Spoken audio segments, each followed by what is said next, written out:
Hello, everyone, and welcome back to the latest, the official podcast of the Brock Press, where we take you beyond the headlines and do a deep dive into some of the many interesting articles written by our team this week.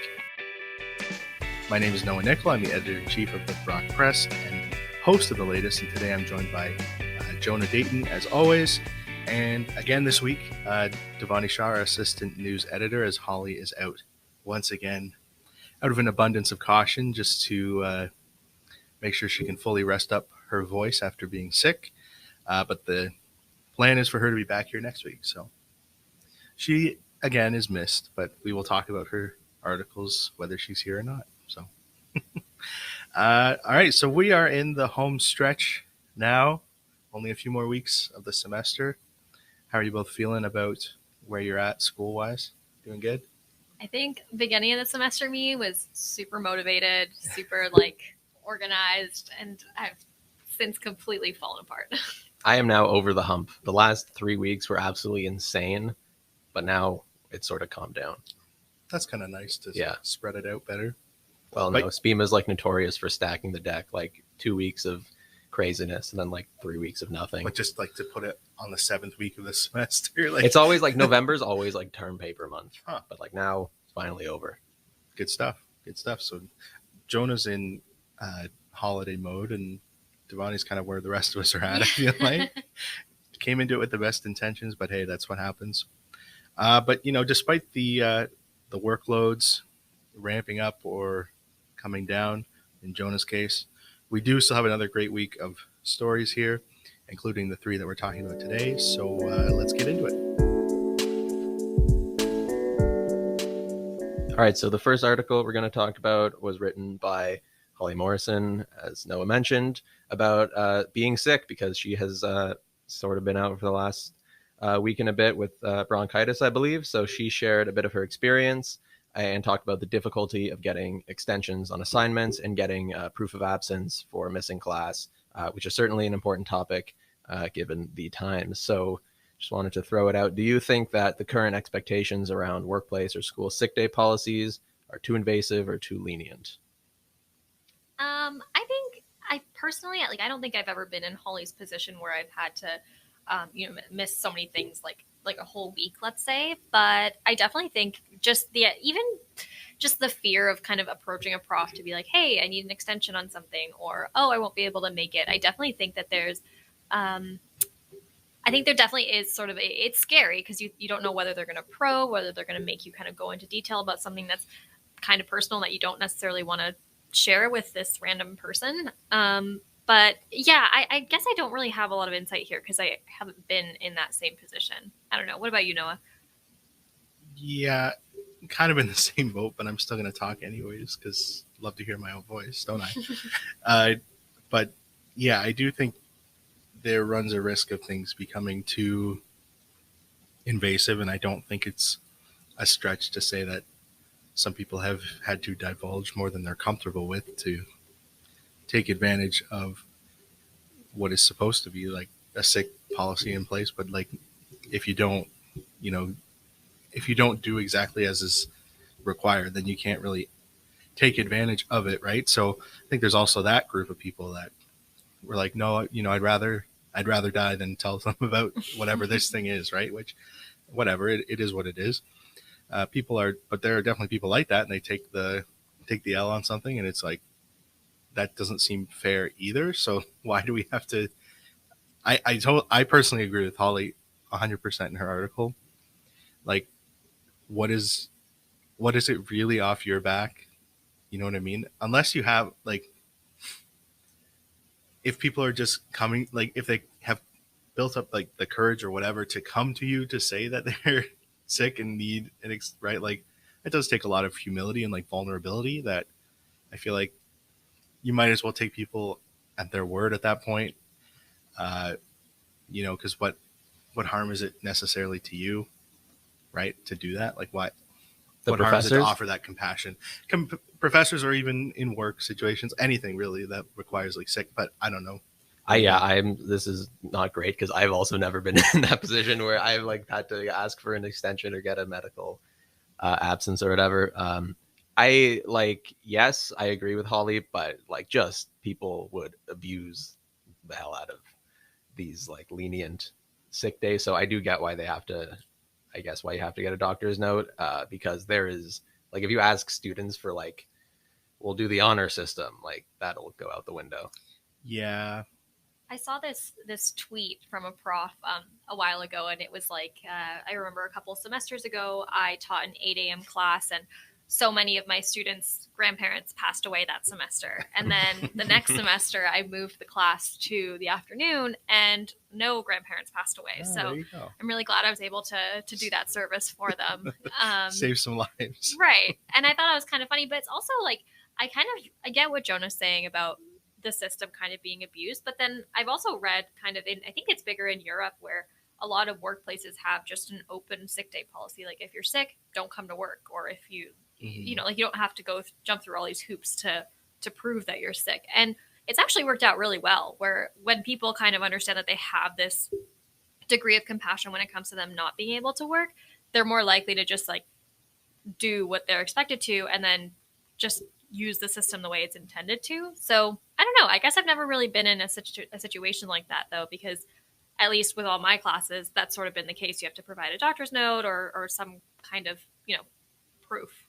Yeah, the strictness could be driving people to that behavior, right? Yeah. Of looking to game it or get around it. I could see that being legit, but like at the same time, if you're, you know, extensions are definitely a double-edged sword. I don't know if you guys have had classes where like the whole thing has been extended. Had for everybody? Yeah. Oh, no. Oh, well, sometimes I've had profs move deadlines back. Oh. And so everyone gets like a few days or a week extension. And like, it sounds nice on paper, but then you're just putting it off longer. And like, you've also crafted your schedule around it being due that time. Right. And then it's like, now it's interfering with other stuff. So if you're faking for an extension, I feel that most of the time you're not going to be doing a good job on it. It's just my hunch. I'm assuming you're going to get a bad mark because you're probably not planning your time properly, and you're probably not really committed to the work you're doing, right? If you're going to fake be sick to get an extension, I would assume it's not that, oh, I just need one more day because I've been working so hard at this the whole time, right? Like you're most likely have been slacking off the whole time, and you're just going to wait till that deadline comes up again, like your new one, and do it the last minute again. So that's, you know, it's almost like it's part of the character, right? I think it's fair to assume that people who are going around faking sick to get extensions are not necessarily the hardest workers or putting in the most effort for their school. But I don't know, that might be unfair. I don't know. I don't think I've ever had to ask for an extension or whatnot. I do know like one of my friends last year, there was like a shooting like right near his house, and like the police needed to ask like him about like what he heard or whatever, and he emailed professors and they gave him like 2 days, I think. But like that's obviously like a very one-off scenario that is like totally unexpected. But there's nothing wrong with asking extension. I'm just saying that you ask. No, yeah, same people who like fake in it. The people, they're not gonna magically put in like so much more work now that they got. It's like they just wanted to buy themselves time to do other crap or whatever, right? Like, I don't know. What do you think? I had, it's so funny that you say this, Noah, about an extension for the whole class, because just this month, yesterday, I had an assignment due, which was actually supposed to be due the previous Monday, but our prof kind of was like, it's open if you want to submit it, but a lot of people are really overwhelmed with other classes, so I'm giving you an extra week. Feel free to submit without penalty like a week later. And mind you, like you said, I had already planned out my schedule to like have this done on time. But as soon as I saw that Sakai announcement, you bet your bottom, I submitted it a Sunday night, just because I had all this extra time. What did I do in all this extra time? Not get caught up on other classes or really anything of substance. I just hung out because I could. Yeah. Yeah. And there's not necessarily anything wrong with that if they give you the extension, but that's why I feel like they're not all they're cracked up to be. So if you're faking for an extension, you probably haven't thought it through enough, and you're probably just going to fall into those same traps, you know? Mm-hmm. Well, the second note we have here is, do we think the pandemic has changed your perspective on sick days and how we should approach them in schools? And just to start things off, like when I was in, like, I knock on wood here, uh, don't get sick very often. So like the one time I'd get like a cold or whatever, I would just like sort of power through and like just show up to class anyways, because I was like, this was what, like, it's not debilitating. It's just like I'm a little tired. I'm a little more tired than usual, but I can still function. So I would still like go to school. But like I feel like now, like what we were saying yesterday with Holly, like she's like on the mend, but like right now it's better safe than sorry, right? Where I think before the pandemic, it was definitely like if it's not like She would have keeping been you in today. yeah, oh for Yeah. sure, yeah. So I don't think too many people are like powering through a cold anymore. Yeah. I definitely think with the pandemic, now that there's, the list of symptoms for potential COVID, like just potential COVID symptoms has gotten so much longer that people are now starting to kind of think about the impact of, okay, I just have a headache or I just have a runny nose, but in the off chance that it was COVID or something similarly kind of like contagious, I'd rather kind of stay at home and keep everyone else safe, which is definitely something new because I remember when I was a kid, if I had a runny nose or I had a little bit of a cough, like I think that's different It's- because kids get sick like every day. right, but like I never even like not even as a kid, like in high school, like I never really thought about the impact of me going to school. Back then we didn't wear masks or anything. Like I was just going and being all germy and gross and I didn't really think about the potential of getting other people sick, but I feel like now it's so much more top of mind. Yeah. No, you're right about that. I think it's definitely occupied more space day to day in people's mind, not just like pandemic stuff, obviously, but just that sense of like, how am I feeling? Like, when you wake up sometimes and you're like, you might have like a dry or scratchy throat a little bit in the morning, anytime I get that now, I start to think, I'm like, oh, I should make sure this goes away after my showers, or otherwise I'm going to be like, I should watch out, probably shouldn't go in Yeah. or whatever, right? Let Like, me smell some pepper, make sure. yeah, I would never give it that type of thought. Yeah, I don't really get sick tons either. I get the last few years I've had really fun things where I get stress induced like fevers. Super fun. It's like you have the flu, but like without the gross parts of the flu, just like temperature. It's really strange. And then really just taking a day off basically fixes it. Yeah. But like I'm certainly not contagious. I mean, we're all kind of stressed out, so I'm not really gonna spread anything to people. But like sometimes just needing to take the day is good. And personally, never had any issues with it. I know that that's a rare case. I'm in a fairly forgiving program. So people are usually pretty nice about it. But I mean, I know that's not always the case. But definitely with the pandemic, I mean, any change in my, like, however minor, any change in like how I'm feeling in a day physically, I definitely take like much greater note of it now. But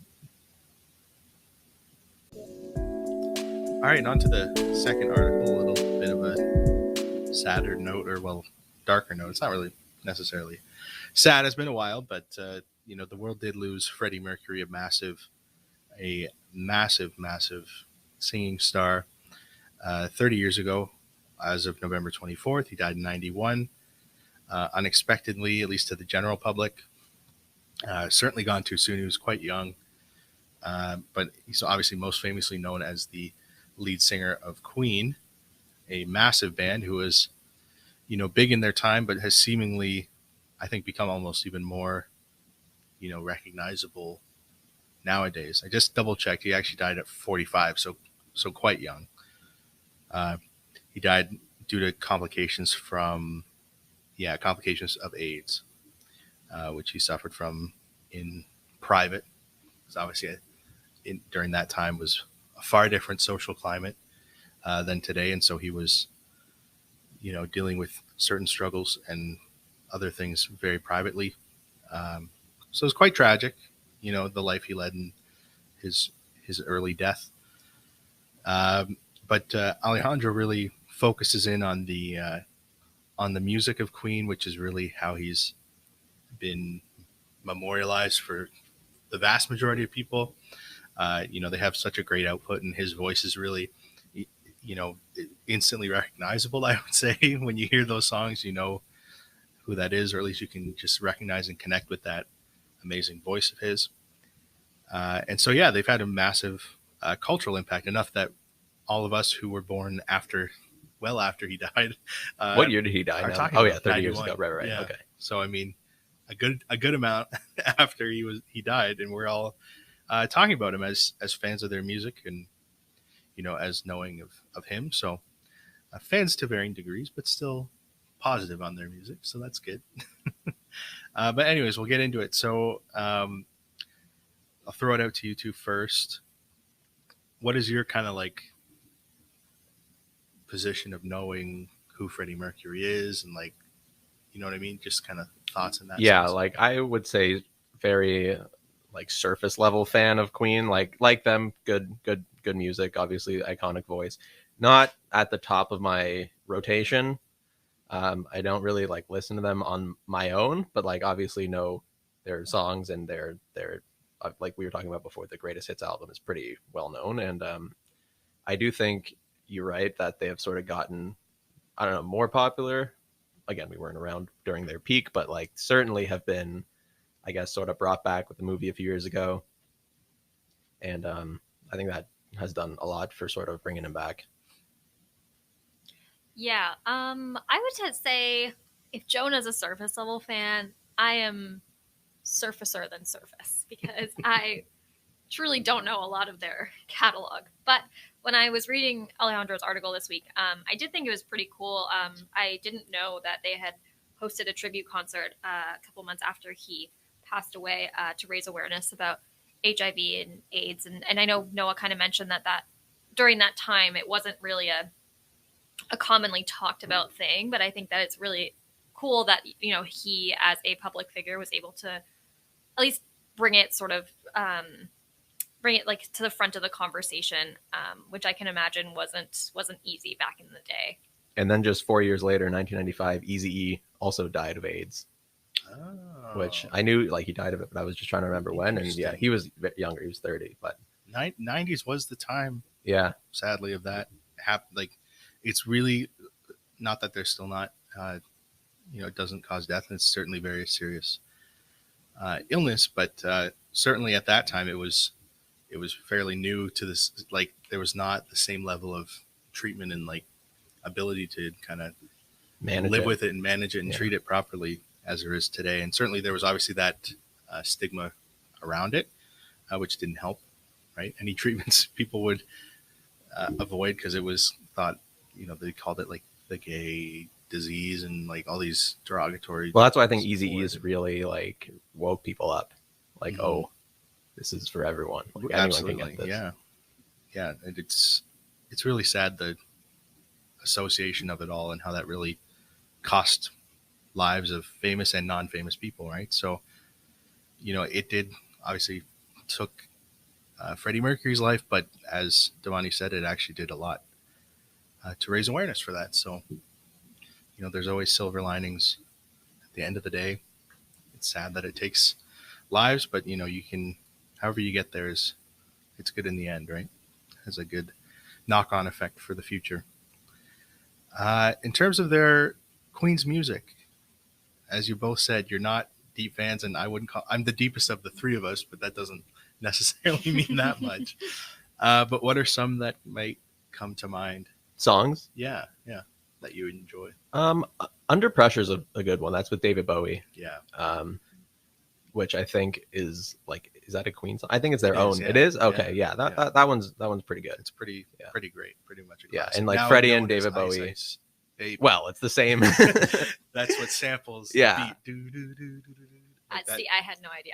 Really? Ice Ice. Ice Ice. Yeah, Ice it's the same. It's the same beat to that. So the bass line. Vanilla Ice sampled the beat Under Pressure. Under Pressure. Yeah. Oh, that's so cool. But it's a fantastic song because you have Bowie belting his brains out, and same with Freddie. Yeah. They're just going crazy. It's a great tune. I'm a big fan of "We Will Rock You." Takes me back. Classic. Takes me back to my youth. And Why? also, it's a music class. Is it really? Oh, yeah, absolutely. Yeah, and also looking at Alejandro's article right now, they also did "We Are the Champions." Yeah. Again, frequently Yeah, listened to back in the day. Well, I every remember- like sports team that wins the championship, that's right. like what they play. So Talk about cultural impact.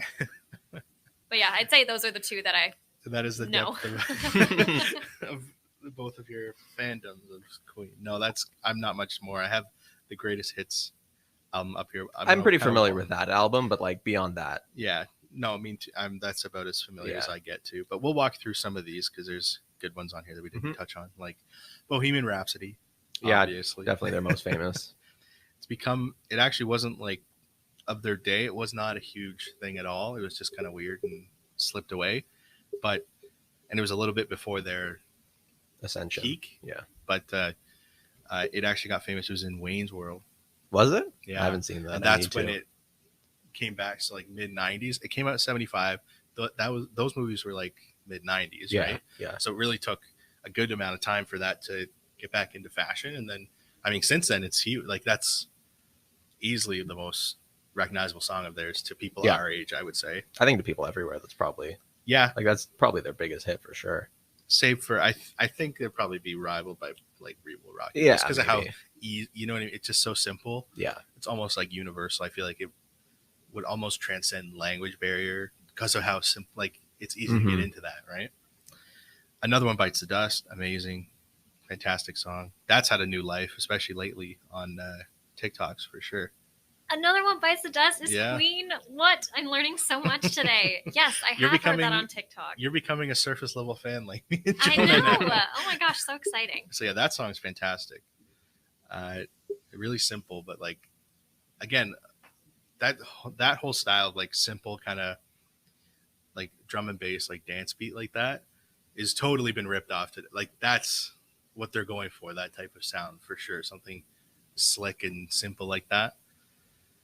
Killer Queen is a great one. It's one of their like weird ones. Yeah. Or leading in the Bohemian Rhapsody style. It's almost like a Baroque rock style. Like it's like harpsichord, like old school classical mixed with like kind of like rock and roll stuff. Definitely more on the Bohemian Rhapsody side. Yeah. Not their like common stuff, but I love it. I think Mhm. Killer Queen's a great I song. think Don't Stop Me Now is a good one. Yeah. Fantastic song. Fat Bottom Girls is funny and a little crude today, but it's a funny one. Yep. Yeah. Same with Bicycle Race isn't crude, but it's like dorky and it's I don't know that one. What's it? We can't play it because no copyright. but it's another like it's a strange one. It definitely does What's it not- called? A Bicycle Race. Yeah, no. It does not translate like today. Like it just sounds so strange. It's like the weird Beatles stuff. Yeah, okay. It's like oh, it's so just like old, but it's funny. You're My Best Friend. That's in so many movies. Don't know that one either. I don't Actually, think I know that one either. Making me live now. That's beautiful. I'm not a Unfortunately, don't know what song that is. You're My Best Friend. It's been in a ton of movie soundtracks for sure, like tons. But that's a great one. Don't Stop Me Now, as Jonah said, great one. Save Me, I don't know. Me It's neither. The last song, I don't know that one on that side. I would think Somebody to Love is on that greatest hits thing. No. Yeah, it's coming up on the second Oh, half my here. bad. Crazy Little Thing Called Love. That's another classic. Sorry, don't know that. Really? No. Did either of you play Just Dance as a kid? No, I Mind played me like asking. Rock Yeah, Band they as used a to kid. have those Bollywood ones I was really into. Crazy Little Thing Called Love was in like one of the first Just Dance games. It was Yeah, I just skipped to the wow. Bollywood one. I didn't even bother. wow. All right, we played a different version of Just Dance then. I mean, there was like definitely a small degree of cultural appropriation happening there, but good game. I was really good at it. Somebody to Love, as Jonah said, another huge song of theirs. And mind you that Freddie's also writing a good chunk of these. All four of the members actually wrote quite a few of them, but like Somebody to Love is written by Freddie, same with Bohemian Rhapsody. So he's writing some heavy hitting songs. You know, a lot of times singer gets a bad rap for not playing an instrument, but he had the chops and he did play a little piano too. So Now I'm Here, don't know. Good Old Fashioned Lover Boy, not super familiar with. Play the Game, don't really know. Flash, don't really know. Seven Seas of Rye, I know, but it's kind of weird. And then We Will Rock You, We're the Champion, close out the album. So there's a lot of good ones in there, and I'm sure there's anyone who's actually a fan is like, there's like a million other good ones. Yeah. I just don't know. But I Want to Break Free, that's missing on there. That's a I know that really one. Yeah. good one. But anyways, there's tons of good music from them. And Freddie was a big part of all of them, but even like behind the scenes on some of them too. So definitely could back up the voice with kind of like just a musical knowledge and ability, right? And just to wrap up this topic, I figured we could kind of stretch out from here since none of us are huge Queen fans, but kind of looking at a few other artists and people, celebrities that we think might have been gone too soon that we enjoyed and what they did. Yeah, well, I wrote this article 2 months ago when Norm Macdonald passed away. Although gone, like he was 61, so it's not quite like, but that's still young. And also It was unexpected. It was unexpected because like he had told nobody about his cancer. But that one, he was my favorite comedian of all time. That one was definitely a huge one for me, and was happy that I got a chance to write that article about him because I thought it turned out well. But certainly, yeah, Norm is probably the number one, I guess, celebrity death that sort of got me. I think mine was probably when Mac Miller passed away. And it's unfortunate because I didn't actually know that much of his music aside from kind of like the very popular stuff until afterwards. So I think a couple months or maybe about a year after he passed, they released the album that he had been working on. Yeah, that was in January of last year. Yeah, Circles. Yeah, and that I actually really like that. It's album. such a shame because like to me his two best albums by far were his last two. Mm-hmm. Or honestly, if you go back to three, like his Circles, Swimming, and Divine Feminine are like to me his three best, and those were his three latest. Like he was just like hitting his peak, which like is a real shame. That's a good one too. That one was pretty tough. He was also like 27, like by far the youngest out of I think he was 26, like by far the youngest of all of the ones we've talked about. Yeah, and I also was and still am a big Ariana Grande fan, so I was definitely keeping up to date with all the details of that. But yeah, I mean, it's too bad that Circles was such a good album. I still listen to it sometimes, but it's too bad that it came out in these circumstances. Didn't know his music at all, but can certainly understand that people were really hurt by his passing. Obviously, anyone who dies unexpectedly at 26 like that's quite tragic.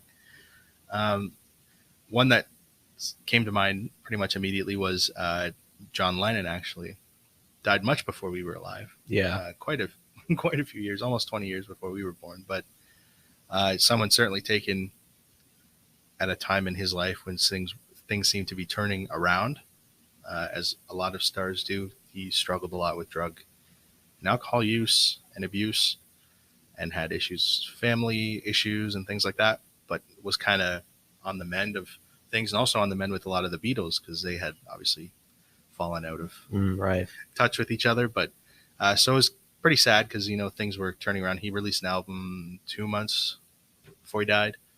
It's a really great album. It's with his wife Yoko Ono, who has half the songs on it, and she's not really the greatest musician, but his half of it is really good. And it's sad because you could see a positive kind of what I mean, like a positive trajectory in his life, and it was obviously cut by a crazed killer, which is really one of the rare ones from our list, at least, where it wasn't just like a accidental you know what I mean, or whatever, or like some illness. Hidden health, right? Like to have it taken like that is different, it's even that's similar. Like Kobe Bryant was another one that came to mind. That was like also, it wasn't just him, it was like him, his daughter, and 9 other people in the helicopter crash. So that one was also pretty definitely unexpected. And that one, I would say, like, I honestly, when I got like I got a text that was like Kobe died, and like on literally I was like, well, what other Kobe's do I know that aren't Bryant? So I was like, it's not him, who else? And turned out it was. Yeah, it tells you how, well, at least for me a little bit, and sometimes it will remind you how they are human beings too, like you forget about that. You're like, oh yeah, well, they have all the greatest doctors and all the money in the world, and so they're going to live till they're 95 or 100. You know what I mean? Like they'll just be around forever, and celebrities always look great into their 80s or whatever. And like, you just kind of assume that they're like above the fray of like aging and things like that, or any. There's a lot of like, certainly basketball players, like a lot of the huge taller players die young because like it's hard to keep the heart pumping when you're 7'2", 280. But like he was Kobe, I think was 6'6", so tall, but not like super tall. But there definitely are a lot of like health problems, a lot of taller athletes or just taller people in general who die young because like it's tough to keep the body going that long when you're that huge. You are right, and that's a weird thing that we kind of forget about too. Yeah. It makes it good for basketball playing, but yeah, it certainly would be a difficult later in life. Like Wilt Chamberlain was 7'1" and he died like of heart problems when he was like 60. Yeah. Although that was before we were born, or me at least, maybe not you guys, but we're not that far away. He died in 99. Oh. So I'm 2000, so it was like right I remember him me. now. I was a month old. Yeah, no, but it is like tough. Like there's one basketball player named Manute Bol who was 7'7", and he had like just an awful, like he had bad health because that's just insane, Yeah. I remember there was a stretch for a few years. He had a handful of people actually dying from accidental drug overdose. I think Mac Miller was actually part of this. Yeah. That was related to like when fentanyl really like came on. That was Mac. Yeah. Yeah. So it was people taking drugs that they were kind of used to and then getting bad batches time to time. That happened. There was a baseball player, Tyler Skaggs, who that same thing happened to him like in 2019. He died. Yeah. It was like a stretch of a few years where you had, because ones that came up to mind to me immediately were Prince and Tom Petty. Both died and Philip Seymour Hoffman, who's an actor. Oh yeah. They all died really, really close together, and they were all like recreational kind of drug users. In their older age, I think kind of mellowed out from being younger, but still Mitch were Hadberg kind of using. And they all kind of died unexpectedly from that stuff going on, which is another crazy thing to think, right? You don't think of people like that really getting in the mix with things like fentanyl. But Mitch Hadberg was another. He's a comedian who also died young, drug overdose. And I think I don't want to get this wrong, but I'm pretty sure he went on like Howard Stern's radio show like a few weeks before he died, and Howard asked him like, "You have the drug thing under control?" And he was like, "Yeah, I know how to take him safely." And it was like pretty eerie. Have you Googling him now? It's definitely on his Wikipedia page. Something along those lines. Died in 2005. Yeah. Interesting. I don't even like the name sounds somewhat. Oh, he's so unique. Like you gotta just watch them. It's like all one, like non sequitur, random one line joke after joke. It's like very, very unique. Huh. Interesting. Yeah, I'll have to check him out. Any other thoughts, Divine? No, that's it for me. Oh. Yeah, a little bit of, you could call it a downer, but hey, gotta talk about it sometimes. And, it's always good to remember the good things that these people did for all of us. So yeah, I got to run and listen to some more Queen now. So there you go. See you guys later. Okay, so this week we're going to be talking about Morgan's article on social media. She wrote a little bit about kind of the dangers of using social media and making sure that you're in the right headspace to be using it properly or the way that it's designed. Because it can be easy to fall into some of those pitfalls or dangers that come along with any kind of online presence. So our first question is, have either of you found yourself falling into any of those patterns of thinkings or negative behaviors that we associate with using social media a little bit too much? Well, no, for me, because I just don't really have Next question. social media. No, like the only social media I have is Twitter. Like I've never had Instagram, don't use Facebook, don't have TikTok. So pretty much no is the answer for me because I just don't use it a lot. I do use Twitter quite a bit, but it's mostly for like sports news. Like that's where all the news breaks. I don't tweet too much. So yeah, I guess the easiest way for me is just like, I sort of just don't really have it, which I feel like is an anomaly. Like I feel like most people our age do have Instagram and TikTok, but I don't know. I just sort of missed the boat and don't really feel like jumping on. Yeah, I can't blame you. I'm definitely leaning in your direction. I have it for this job because who else is going to like all of our posts? I got to be on that. But I'm thinking after this job, I'm almost certainly going to delete Instagram for one. I do not use it. And it's the only thing I use it for is sometimes I'll watch reels and stuff. And that's a waste of my time. I've learned that's a huge waste of my time. So I'm definitely moving in that direction, just getting off of there. Yeah, it's funny. Whenever I get the notification that I got tagged in like a Brock Press post or whatever, I go to click on it. It's always like it has 1 like, and it's always Noah Nicole. That's right. Well, I post it right away so that I like it right away. We're getting okay likes on Instagram. It just takes a little bit. It's a slow burn. I'm just the number one. The first fan 'cause one. I'm right there. Right. Yeah. Because I post it and then you double click and you switch accounts and it's quick and easy. But I definitely found myself last year. That was probably the first time I noticed it, where I was like, oh, okay, I need to get off of Instagram whatever. specifically? No, Oh, it all was of it? Twitter actually. Oh, It was really? Twitter. That was just because the pandemic stuff was driving me up the wall. I guess Just how people your were tweeting about feed it. would be slightly different from mine. Yeah, so like with the pandemic, it was exhausting because it's people saying like, how can I be, or tell people and project, and most of it's BS. Like most of the time they're faking it, but how can I look like I am taking this the most seriously of anyone? And that's like goes for any issue.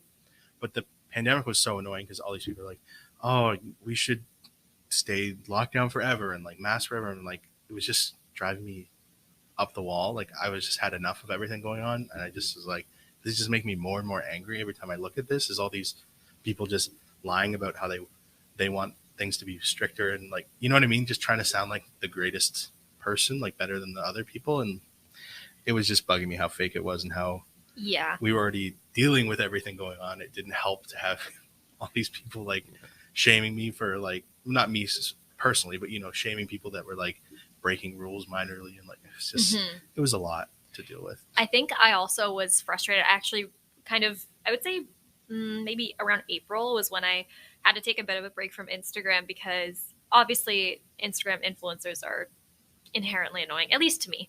And when lockdowns and all that stuff started getting really serious, there's so many people posting about like, oh, like if you need a new tie-dye sweatsuit for when you're staying at home, or if you need this product and that product. And then that combined with, on Twitter, where you're just constantly seeing like new COVID cases, or like Noah's saying, just like COVID lockdown warriors. Moral righteousness stuff. Yeah. I think it just ended up being really draining, because I think being in a global pandemic in itself it does take a toll on your mental health. And then everywhere you go, hearing about it can be really, I don't know, it just made it a lot harder to deal with something that is already very hard to deal with.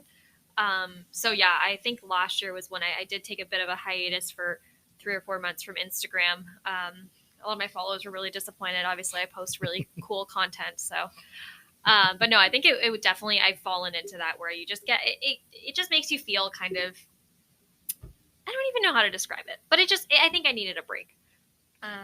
Yeah, definitely. And it's funny how long you can go continuing to make yourself feel terrible and still doing it. And it's like, wow, I'm addicted to whatever this is happening in my head, even though I don't even know it. And it's like, it takes something just to click and you can maybe step out from there. But it's freaky how much of a grip it can have on you. And have you guys noticed, like, I feel like, or maybe I guess Jonah's feed again is very different from ours, but I feel like there's been so many things on social media lately that are about, either self-betterment from like a reflection perspective, or like, oh, learning your love languages or your attachment style, like all these things that you need to be super mindful of to make sure that you're, like your relationship dynamics are a certain way, or just like all these things that you kind of have to change about yourself to make sure that you're the ideal version of yourself all the time. That's something that I've noticed a lot with COVID, because there's been a lot of, internal reflection and whatever, which personally I just find really exhausting. I'm not saying I'm the perfect person, but I think I'm all right. I don't know if I necessarily need to be doing all these like mental exercises and whatever, to be this best version of myself. But yeah, I don't know, maybe it's just my feed that's just been pushing all this content down my throat. I think a lot of it's just people hawking their stuff, trying to sell you some, get you on their website, or like sell you some class or some crap that they sell in their like store. Coaching or What masterclass, is that it?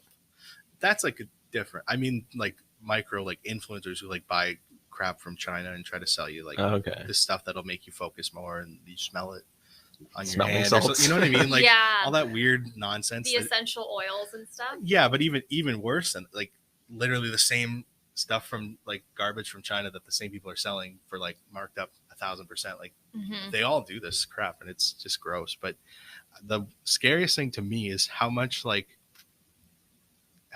health advice from like Instagram reels can like in that initial second I read it, like oh, like I do that, or like I have that symptom or whatever. It's like Yes. who is, and then I take a step back and I'm listening like, okay, who is this moron posting something on, like, why do I instantly trust them just because they're telling me this? Yeah. They have no credit. I don't know their name. I don't know their educational background. I don't know what they do for work. Like the only thing is I've seen a 10-second video from them telling me I have some disease or something. Like Yeah.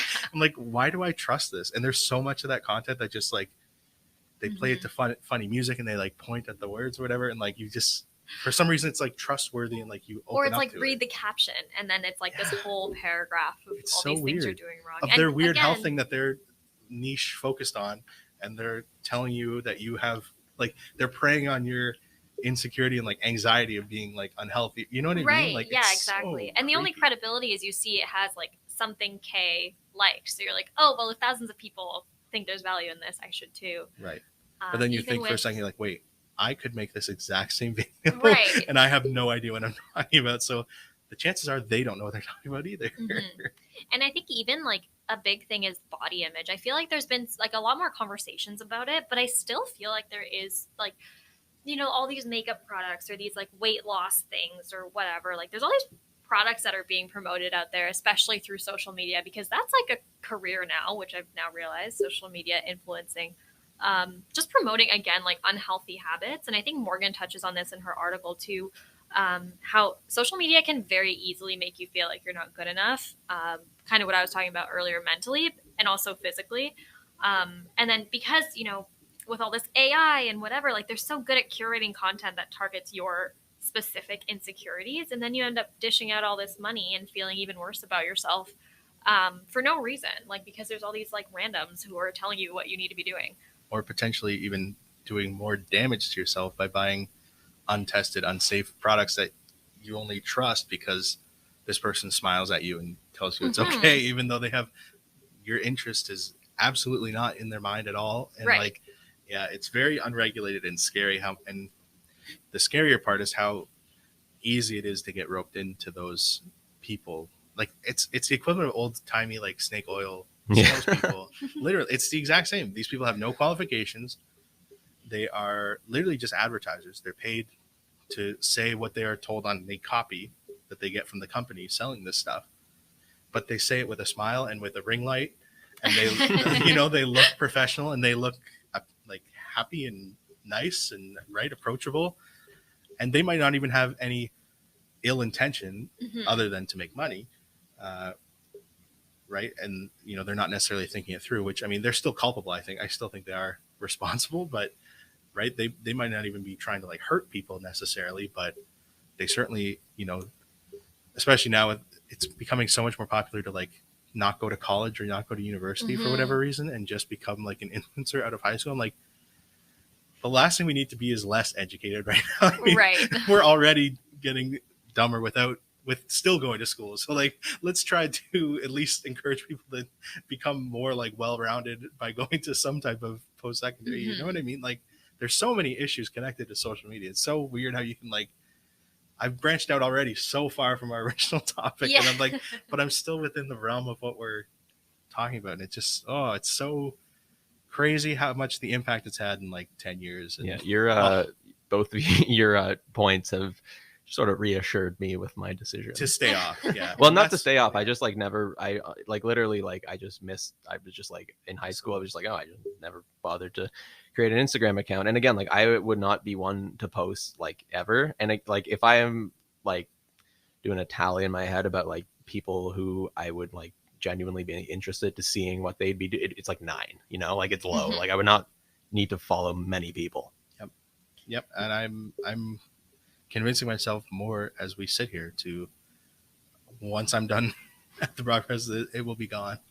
It will be done. Yeah, Jonah, that's actually a really interesting point because I think right now, if I actually sat down and thought about it, similarly, like I don't think there's it's that single many digits, people right? Like there's not that many people that I really care to like see what they're up to on a daily basis. And I'm looking at my Instagram right now, not a flex by any means, but I'm almost at 600 followers, which is like there's no way. And okay, fine, 575 following.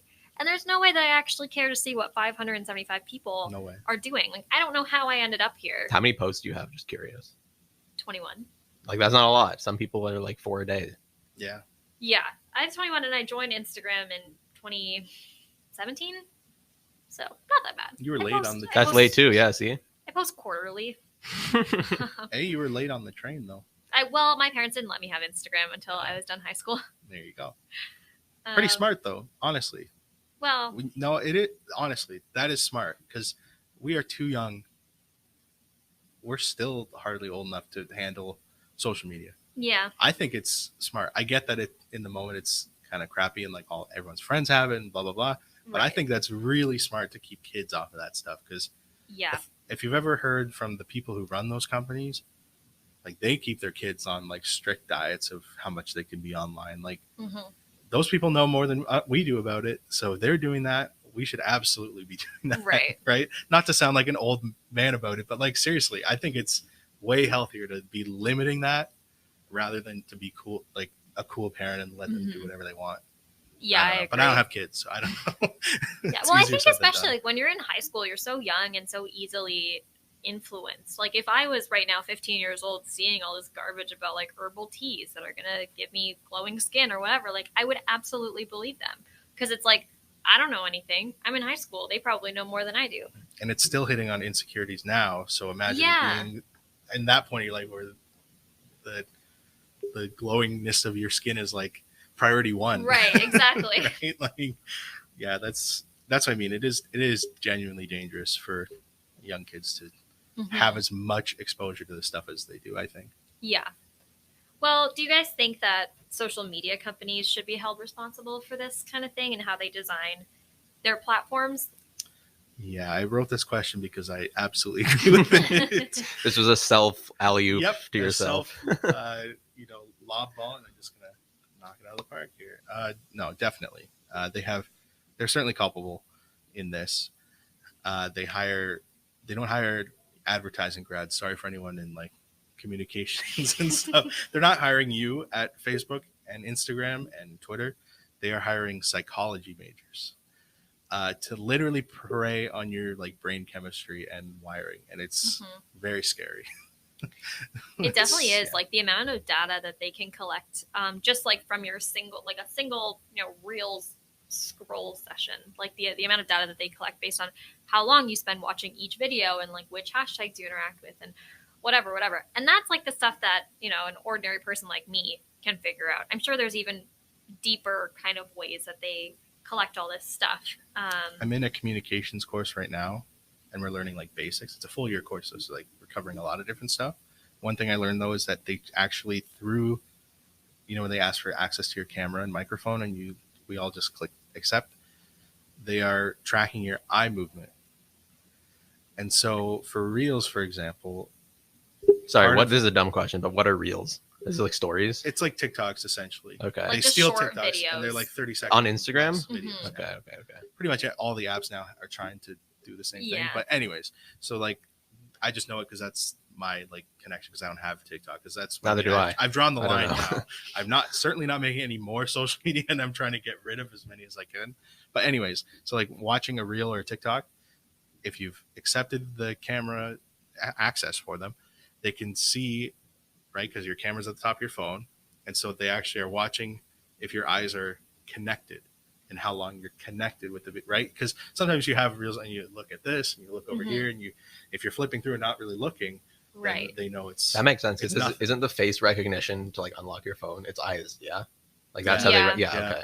But right, because we know we don't, even if we find something funny or we like it or whatever, we don't necessarily hit the like button. Yeah. Yeah. So now they also are using eye contact. Eyeball time. Yeah. It's so Oh my weird. gosh, I just realized how because I'm very generous with my likes. Like if something makes me laugh even a little, or like a little, nose exhale kind of reaction, like I'll give it a like. I don't care. And I'm just now realizing like how much data that just like gives away by me just double tapping on something. Wow, that's crazy. I feel like I'm the opposite. I feel like you got to make me like bend over backwards laughing to like Right. something. Now But I'm see, they don't interested. even need that. They don't even Right, need you right. to like it. Yeah, If you that's have it wild. open and you're looking at it long enough, they'll know that it does the same thing. But yeah, they definitely should be responsible in some way. You need some, and that's the thing. That's kind of where people are at. I think we all, or at least the vast majority of people, even left or right, like politics wise, agree that like these companies are pretty evil in some of Yeah. the stuff they're doing, or if not evil, at least they're like having major negative effects on people, like Yeah. whatever the issue might be, depending on your politics on it. But the issue is we're kind of at the impasse of like what and like how do you even go about doing this? Like, Yeah. And I how think do you hold them responsible? How do you change like what like their practices? It's very a daunting thing to look at and try to tackle. and it's hard because like the whole concept of like, okay, we'll stop using our data to curate content for us. I mean, I don't think people would really like that either, because it's nice being able to open up your Instagram and see. For me, like I see a lot of like You're gonna see a lot of like Queen ads in the yeah. next. But like right now, I open up Instagram and I see a lot of like calligraphy stuff because I'm an amateur calligrapher. Or I'll see like people like journaling and making it all pretty and whatever. Like those are things that I'm interested in that Instagram just knows now. And I think if I started getting like random content about like, I don't know, Super Mario, I'd be like, It's like I old don't. school ads that Yeah. were just random and I would be annoyed by that. Yeah. So yeah, I definitely get what you're saying, Noah, about it. It's hard. It's a hard problem to solve. Well, even think of like when you Google stuff, it's like I don't know. It's hard to think of an example, but say you're like visiting somewhere and you're looking for like a gas station, or you're looking for coffee and you're not very adventurous. You like Starbucks or Tim Hortons, and so then you go on Google and you're in this different place, but you look up Starbucks or you look up gas stations or you look up Tim Hortons or whatever.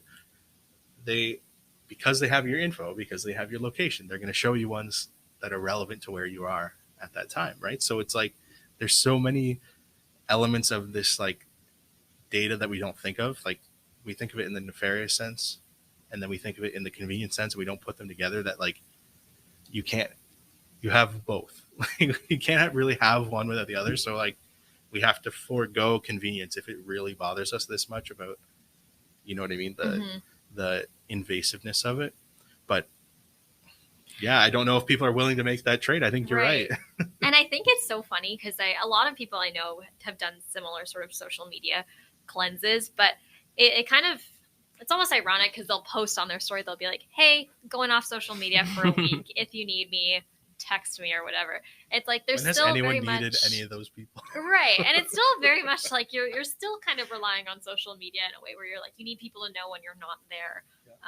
Which kind of, I don't know, it shines like an uncomfortable light on how much we rely on our, Instagrams and Facebooks and whatever. I think it says more about how much it means to them than anything. Because like, come on, how many DMs is like a regular average person getting? You know what I mean? Like unprompted like that. Like, hey, I need you for that. Like, no, it's not. And happening. Is Instagram the place you'll do it if it's like important? Is right? Will you slide into someone's DMs for help with your homework? I don't know. It's just, to me, that shows me their insecurity of letting go of it. Right, like, exactly. Or they want to be validated for letting go of it, right? Yeah. They want people. So even then, you're still playing in that game. As if you're going to respond being like, you're so brave. I'm so proud of you. Yep. That's what that's, even if it's not consciously what they're gunning for, the social media is wired their brain that subconsciously they kind of want that. Yeah. Which is so scary. Definitely. Any closing thoughts, Jonah? Not really. I mean, I feel like I've sort of taken a back seat to this because I really don't have the experience you guys do. Model my life after that point. I'm like the new Hatham. Yes. I'm sure he doesn't have social media. Yeah, I know. That guy's probably. If you're listening, Hatham, we're praising you again. Mythologizing him? What did he use? He said, again, another big word. He's an English example major. Of his intelligence beyond ours. Tongues. Yeah. I have Hatham on Instagram. He has one post. There you go. See? He's got it under control. That's funny. I feel like I do like Twitter and do use it quite a bit. But maybe I've just customized, like, let's see what my 300 followers. I'm not going to go through them all, but I'm sure most of them are something to do with sports, comedy, or just some TV shows. I don't know. Like most of it I use just to get news about sports, really. And that's really what my feed is. So I enjoy it. I see some highlights on there, but yeah, I really don't see myself ever getting Instagram or any of the other ones. Like, I have a Facebook account. Let me quickly see when the last time I posted was. I actually do use the Facebook Messenger like quite a bit. Like, that's where pretty much most of my group chats are. Okay, let's see. Last post I made. Yeah, I'm scrolling quite a bit here. It's actually 0. I've just been tagged and stuff. But I have personally made 0 posts. But I've just been tagged in a few stuff. But yeah, it's pretty much void. Well, you are the gold standard to model after. I for sure. would agree. I just have too many thoughts, I think, for me to not post. At least on Twitter, something comes in my brain, and I'm like, the world needs to hear this. You do have funny ones from time to time. Thank you so much for saying that. It's literally like the best compliment in the world when people Even say on my Twitter, tweets are funny. Most of my retweets are just like articles I've done that I'm retweeting from the Brock Press and stuff. When was the last time I actually tweeted something? Yeah, pretty much 90% of my Twitter is just like you were saying, like work stuff, just retweeting and liking and sort of promoting stuff that I've written. Yeah, I think my goal is to go down to LinkedIn and Twitter. That's it. Oh God, does LinkedIn even count as social media? They're really trying. I don't use it. You know what I mean? Someone announced their engagement on LinkedIn the other day. No. What? It was so unsettling. It was like, oh, job offer or like job opportunities, blah blah blah, engagement news, more job postings. It was so strange. I saw one of those on LinkedIn. One of those like early, like late 2000s, early 2010s Facebook posts of like this if you support like veterans or you know what I mean, like one of those like or if you what about the like kids in hospital, share with 10 people or Yeah. else you'll be haunted. It was literally one of those. I'm like, we're not starting LinkedIn 10 years behind, like we're not doing this, please no. Read the room. But they are really trying to make it social media and it needs to stop. Yeah, so strange. And that does it for another episode of The Latest. Thank you to Jonah and Devani for joining me to talk about these great articles today, and thank you all for listening. We really appreciate it. Remember that you can find the full articles that we talked about here today and many, many more by going to our website, www.brockpress.com. You can also find us on Instagram, Twitter, Facebook, and LinkedIn. On top of following us on social media, be sure to subscribe to the podcast so you never miss an episode. You can find us on Spotify, Apple Podcasts, Anchor, Breaker, Google Podcasts, Pocket Casts, and Radio Public. Just be sure to look up The Latest, the Brock Press Podcast, and you should find us with no issues. You can also find the podcast on our YouTube channel and on our website. With all that said, thanks again, and we'll see you next week for another episode.